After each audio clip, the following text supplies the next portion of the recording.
False. If A is a triangular matrix, then the determinant of A is the sum of the entries on the main diagonal of A. False. Why? What's wrong with it? Yes. It's supposed to be the product.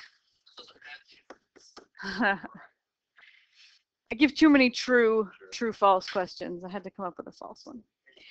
All right, so I've got a 3 by 3 matrix A. What is little a sub 3, 2? 8, yes. That is the entry in row 3, column 2. Row 3, column 2 is 6. Row 3, column 2, 6. All right, what is capital A sub 3, 2? 2 by 2 matrix. It's a 2 by 2 matrix. 1, 7, 2, 8. Yes. So it's the 2 by 2 matrix that results if you delete, if you look at entry 3, 2 and cross out its entire row and column, the remaining 2 by 2 matrix, 1, 7, 2, 8, is A32. So entry A32 is a 6. If you cross out that entire row and entire column, the matrix you're left with is called capital A32, where you deleted row 3 and column 2 from the entire matrix. Okay, so I took some notes on the reading to sort of summarize it for you, and then we'll do a few examples to demonstrate. Okay, so we have an easy formula for the inverse of a 2 by 2 matrix, right? It was the 1 over AD minus BC, and then you switch around the 2 by 2 a little bit. And that formula comes from setting up the augmented matrix ABCD with the identity and row reducing. We call that quantity AD minus BC, the determinant of A, and when the determinant of A is 0, the matrix is not invertible. It does not have an inverse.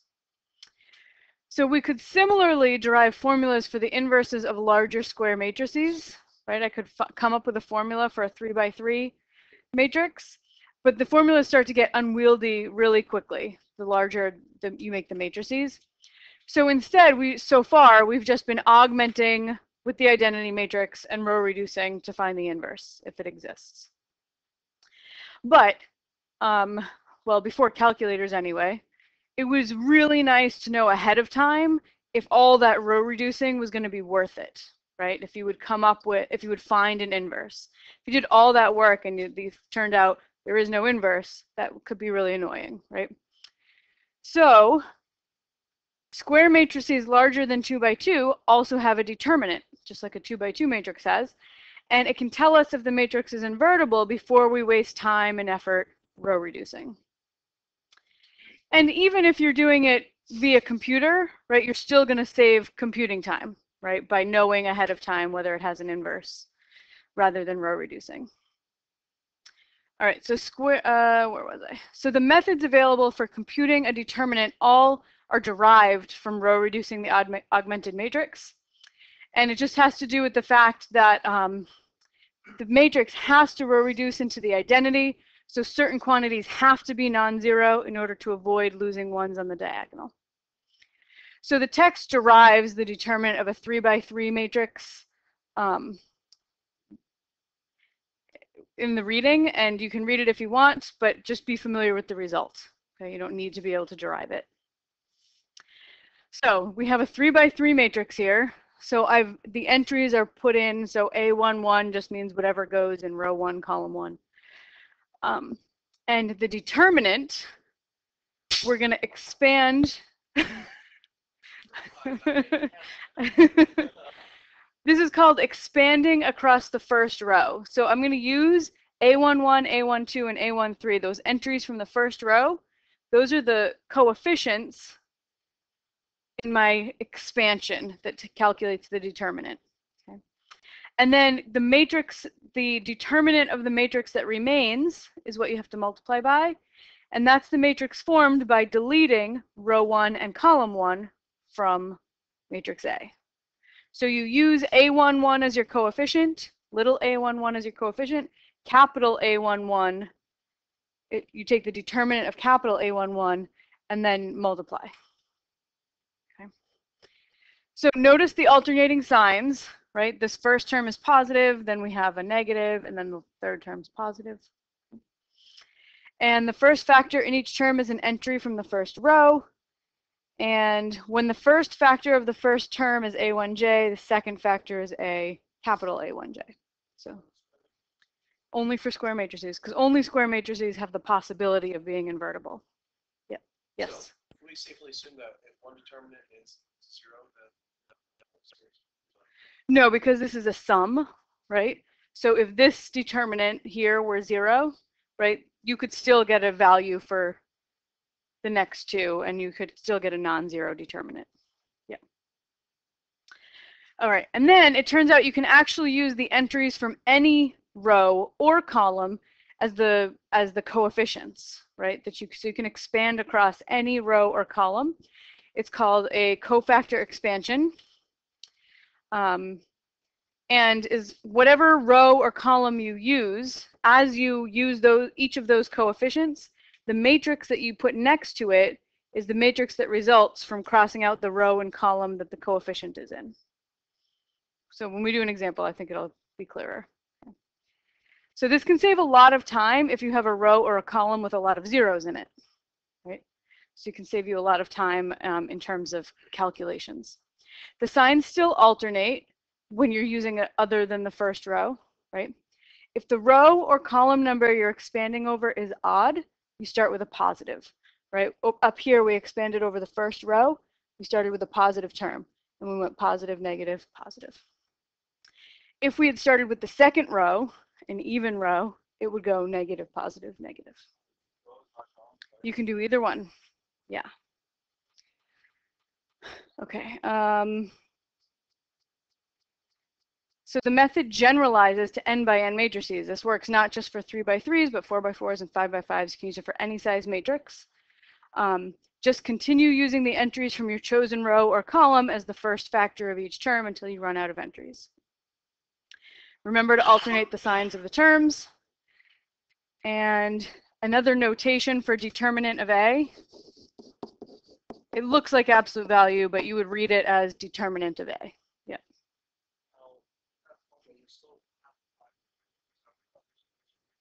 You do, yeah, but that has an easy formula, the AD minus BC. Yep. All right, so let's do an example. So I've got a 3x3 matrix here. I want to calculate the determinant of that matrix using a cofactor expansion across the first row. Yes? So if we were to take, if this were a triangular matrix, it would be 1 times 1 times 2.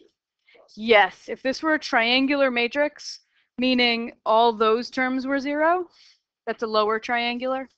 Or all those terms are 0, that's an upper triangular. In that case, a shortcut is to just multiply the diagonal entries together and you get the determinant.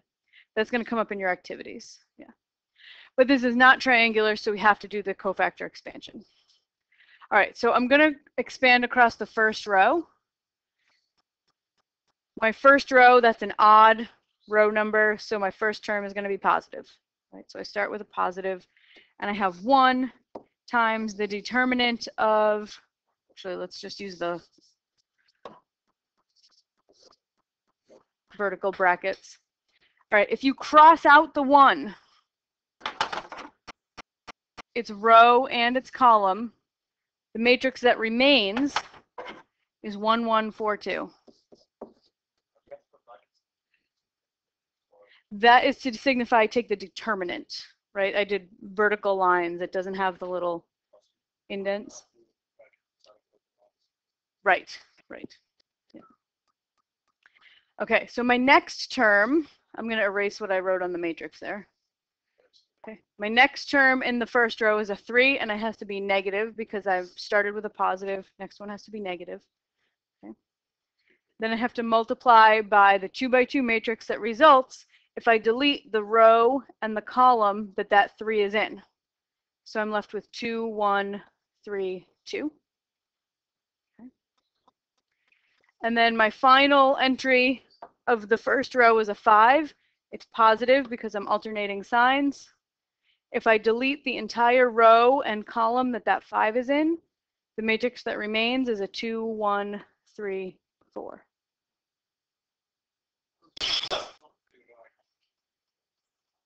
Actually, where is this derived from? This method is derived from row reducing. From row reducing, if you take A, augment with the identity, and row reduce, like you end up doing all this arithmetic, right? And this is where it derives from.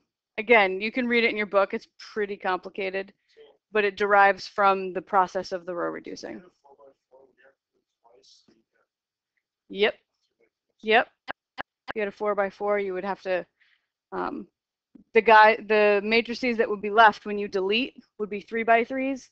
So then you'd have to treat those 3x3s this way, and like it's gonna get really big. Sometimes. I mean, a 4x4 also takes a really long time to row reduce. So it's gonna depend. Yeah. Yeah. If you're having a computer program do this, this is much quicker calculation than row reducing. All right, so let's finish the problem, right? I've got 1 times the determinant of this guy is AD minus BC. So 1 times 2 minus 4 times 1 would be -2. And then the determinant of the next matrix, A times D is 4 minus 3 times 1, so I get a 1. And then AD here is 8 minus 3 times 1 is 5. All right, so I get -2 minus 3 is -5 plus 25 is 20. Okay, so my determinant is 20. So what does that tell you? My determinant. It's invertible. Yes, good.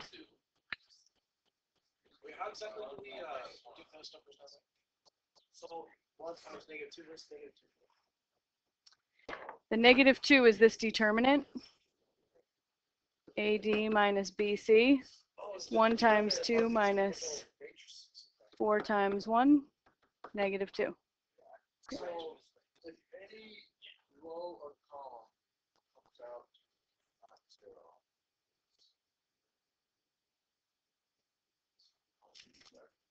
What? it's invertible. It's invertible because the determinant is not 0. So the whole matrix is So this matrix has an inverse. So you pick any column or row. Yes. In fact, let's do the exact same problem again, but this time we're going to expand down the second column. Hey, we're going to do the exact same problem again, but expand down the second column instead of across the first row. So I'm using the second column. That's an even column number, which means you start with a negative number. So the first entry in the second column is a 3. I'm starting with a negative because it's an even column number. All right. What matrix results when I delete the row and the column of the 3? 2, 1, 3, 2. Good. 2, 1, 3, 2. Okay. All right. And then add. So I'm going to erase what I just had there. All right. And again, I'm working down the second row. So my next entry is a 1. I started with a negative, so my next entry is going to be positive. And delete the row and the column of that 1. 1, 5, 3, 2. Next entry is going to be negative because I'm alternating signs. Okay. The last entry in the column is a 4. And the matrix that remains, if I delete the row and the column, is 1, 5, 2, 1.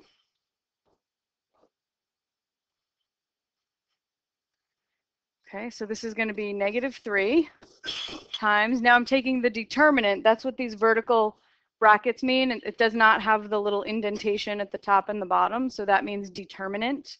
So take the determinant of 2, 1, 3, 2. 2 times 2 is 4, minus 3 times 1 is 1. The determinant of 1, 5, 3, 2, I do 1 times 2 minus 3 times 5. That's 2 minus 15 is negative 13. And then the determinant of 1, 5, 2, 1, you do 1 times 1 minus 2 times 5. So 1 minus 10 is negative 9. So that's negative 3 minus 13 plus 36, right? Because that's a negative and a negative. So that is 20. Right? Same answer. It's always going to be the same answer. You can expand across any row or column to get the determinant. No. What makes us start with a negative is the fact that we were using the second column, which is an even column number. If I had used the first column, I would have started with a positive. Yep. Right, yeah. If I had started with a positive, I would have gotten the opposite of the, yeah, yeah, yeah. Yep, you'll always get the same answer. So you can choose, that's the beauty of being able to choose the row or column that you're going to expand over. So let's look at the next one, right? Right, yeah. You can pick whatever row or column you want, because no matter what you pick, you'll get the same result for the determinant. So here I have a 4 by 4, which could take us a lot of work, right? But let's strategically choose the row or column we're going to expand over. Which one do you want to use? The last column, the fourth column, or the third row, right? Because they both have a lot of zeros. Yeah. Multiplying by 0 is easy, right? So yeah, let's go with the last column. That's the fourth column. So should I start with a positive or a negative term? Negative. Good. So it's going to be negative 0 times the matrix that results when I delete the row and the column. It actually doesn't really matter what it is. 0, 1, 0, 0, 2, 2. Right? But I'll write it down so we can remember how to do it.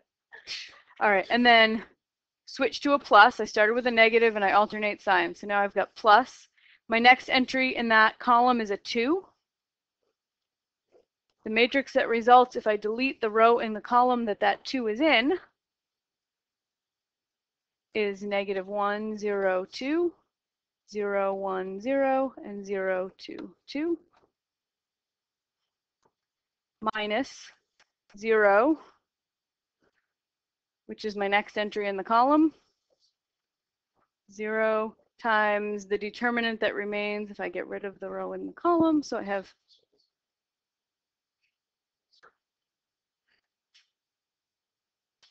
negative 1, 0, 2, 4, 1, 3,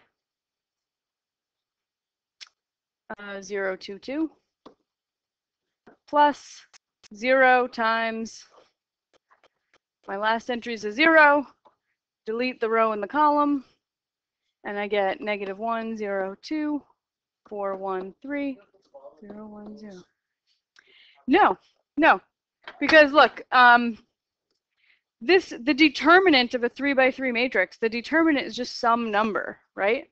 I don't know what it is. I could do a lot of work and figure out what it is, but I'm just going to multiply it by 0, right? So this is negative 0 times something, I don't know, and I don't care because multiplying by 0 is 0, right? And then this one is 2 times, I actually am going to have to do some work to get this one.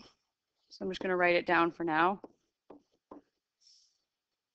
And then I have minus 0 times something plus 0 times some number. And I don't have to do the work for those because I'm going to end up multiplying the result by 0 anyway. So all I have to do is 2 times this determinant.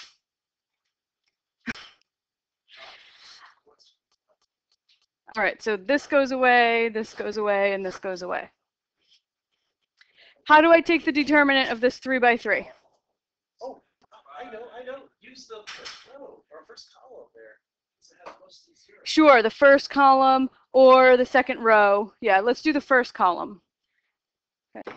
So I'm going to expand over the first column. So I've got a 2. I'm just going to copy that down. And then I'm going to work on finding the determinant of this 3 by 3.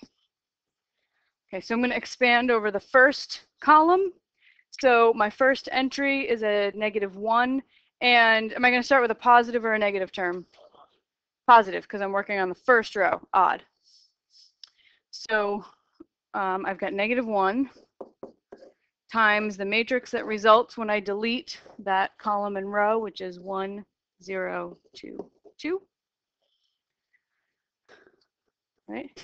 And then my next 2 entries in the row are zeros. So I have -0 times something plus 0 times another determinant. But those are just going to go away. I don't have to bother doing them. So I've got a 2 here. And then I have -1 times, I have to take the determinant of this 2 by 2. 1 times 2 minus 2 times 0 is 2.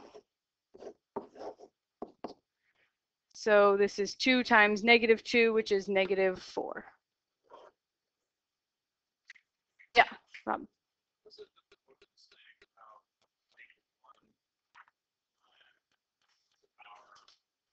Oh, that's to make the signs alternate.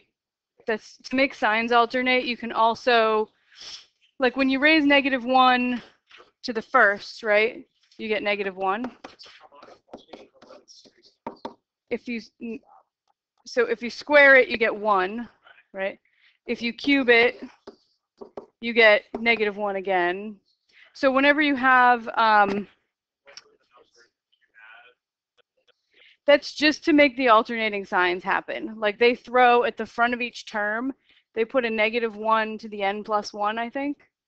So like if it's the first term, that means n is a 1.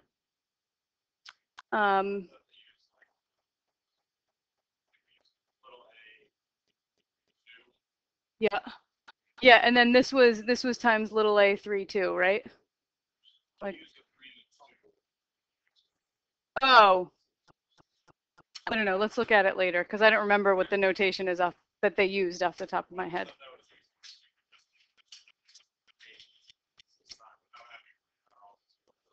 Oh yeah, yep, you can do that, or you can just remember which one to start with. Start with a positive or start with a negative, and then just know that they alternate. Yep. All right, so now you get some stuff to work on your own. This isn't strictly practice. There's also some things you're going to kind of discover in here. So make sure you don't follow it.